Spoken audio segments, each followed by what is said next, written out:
What if staying strong after 60 didn't require complicated programs, long workouts, or expensive equipment?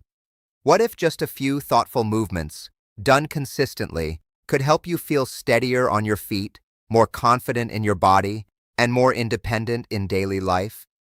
Please subscribe to my channel. Today I want to share 5 simple exercises that I often recommend to people over 60. These are not extreme workouts. They are practical, joint-friendly movements that support balance, posture, and everyday strength.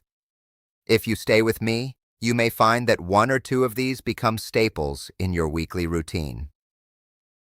Let's begin with the first one. Exercise number 1, the plank. The plank may look basic, but it quietly trains some of the most important muscles in your body. When you hold a plank, you're not just working your stomach. You're engaging your shoulders, your back, your hips, and most importantly, your core. And core strength matters more than most people realize. Your core helps you stand upright, stabilize when you walk, get out of a chair, and bend down with better control. When the core is strong, everything else tends to move more smoothly. Here's a simple way to do it. Lie face down on the floor or on a mat. Place your forearms under your shoulders with your elbows bent, then gently lift your body so that you form a straight line from your head to your heels. Try not to let your hips drop or lift too high. Imagine drawing your belly slightly inward as if bracing gently. Hold for 15 to 30 seconds while breathing steadily. If that feels too challenging at first, you can keep your knees on the floor and hold a modified plank. That still provides excellent benefits. You can also try a side plank by lying on one side and supporting yourself on one forearm. This variation strengthens the muscles along your waist, which help with turning, twisting, and balance. It may not look impressive, but over time, the plank builds a stable foundation for everything else you do. Exercise number 2, the chair-assisted hip hinge. As we get older, how we bend becomes very important. Many people bend through their lower back instead of their hips. That habit can lead to stiffness and discomfort over time. The hip hinge teaches your body to move from the hips instead of the back. This is the same pattern you use when picking up groceries, tying your shoes, or reaching toward the floor. Stand in front of a sturdy chair with your feet about hip-width apart. Keep a slight bend in your knees. Now slowly push your hips back as if you're about to sit down, but stop before you actually touch the chair. Keep your chest lifted and your back straight as your torso leans forward slightly. You should feel a gentle stretch along the back of your thighs. Then press through your heels and return to standing. Move slowly and focus on control.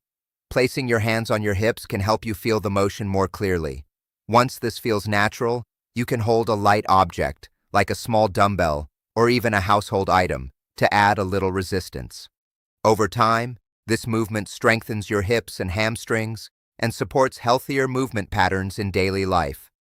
Exercise number 3, wall push-ups. Traditional push-ups on the floor can feel intimidating, especially if your wrists or shoulders are sensitive.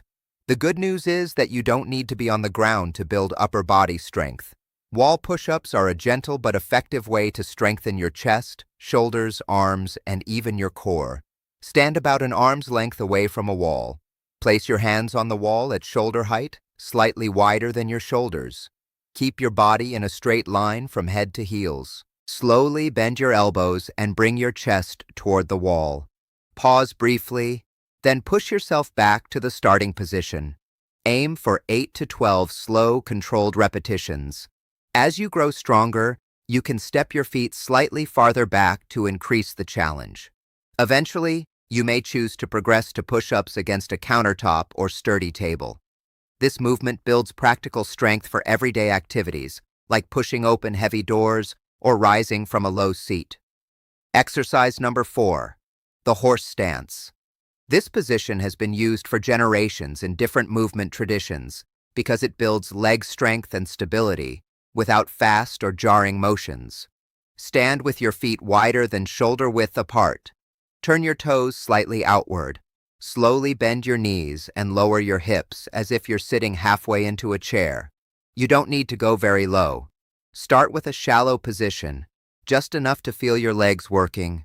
Keep your back upright and your chest open. Hold for 15 to 30 seconds while breathing calmly, then slowly stand back up.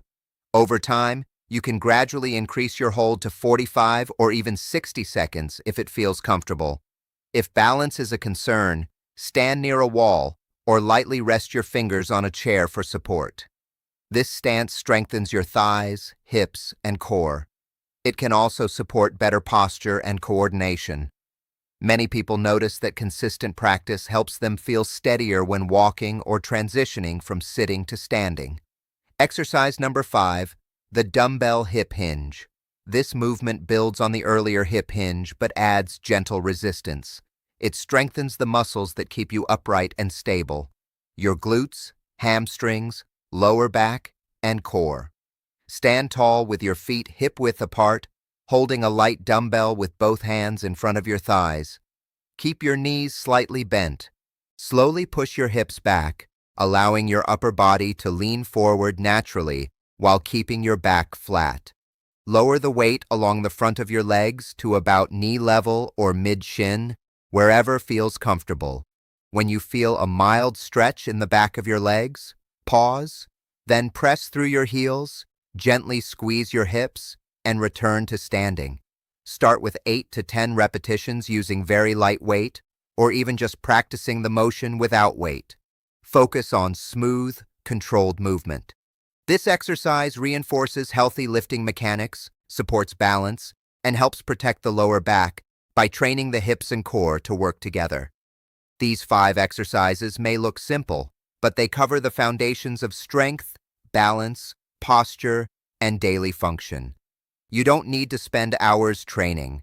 A short, consistent routine done a few times per week can make a meaningful difference over time. I always recommend starting slowly, paying attention to how your body feels, and progressing gradually. Consistency matters far more than intensity. After 60, the goal isn't to compete. The goal is to move with confidence, maintain independence, and support your body for the years ahead. If this was helpful, consider sharing it with someone who might benefit. And remember, it's never too late to begin strengthening the body you live in every day.